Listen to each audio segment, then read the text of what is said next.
Hey witches, I'm Faye the Fiend, and today we are talking about the easiest, in my opinion, love spell you can ever do.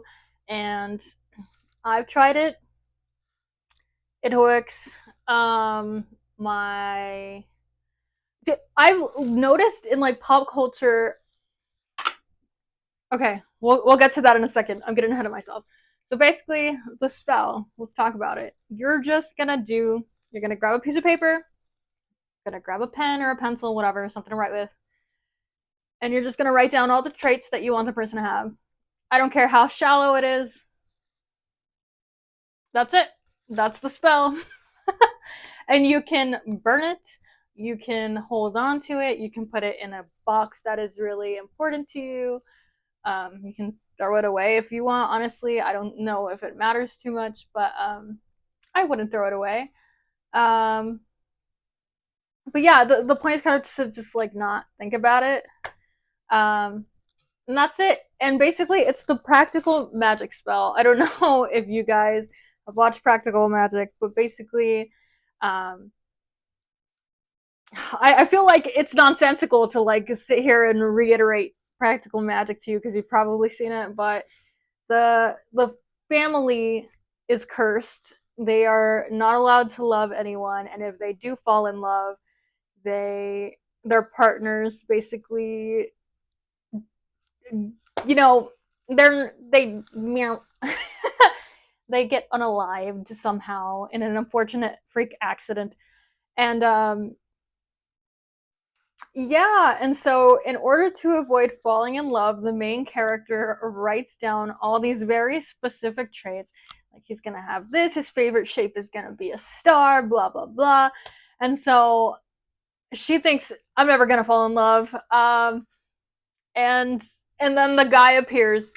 And it's crazy because I've seen it happen. It's happened to me. I literally drew a picture of the person.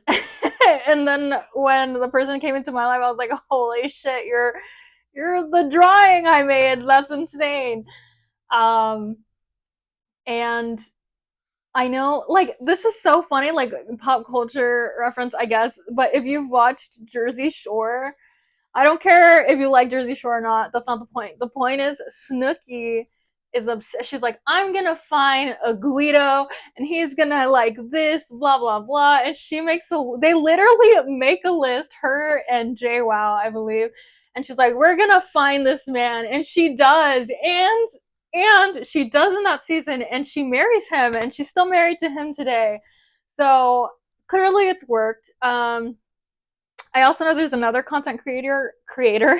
I can link her information. Oh, I think they go by they them pronouns now, actually. So I can link their stuff down below, but they're called Mint Fairy. And they also talked about kind of a funny little experience. Um, they wrote down a list of things that they wanted, and they said black hair, green eyes, kind of bitchy, made a whole list, and the universe gave them a cat, a black cat with green eyes. So maybe be a little specific if you want a human, you know. But yeah, so I think it totally works, and I mean, I don't have to talk much about how it worked for me, but again, you can add as much as you want or take away as much as you want. Again, it can be superficial, it can be super specific. You can draw someone. You don't have to be a good artist. You can just be like, I want them to dress this way, and then draw like a stick figure or something. Maybe not a stick figure, right? But like, you know what I mean? Like, kind of like a no face situation. But yeah, that's it. That's the end of the love spell, and it's super simple, and it totally freaking works. And I've seen it work multiple times. So yeah, let me know if you guys have tried it before, because obviously I didn't create the spell. And if it's worked for you, or if it had a funny little twist, like receiving a cat that's your familiar instead of receiving, you know, a hot black cat girlfriend.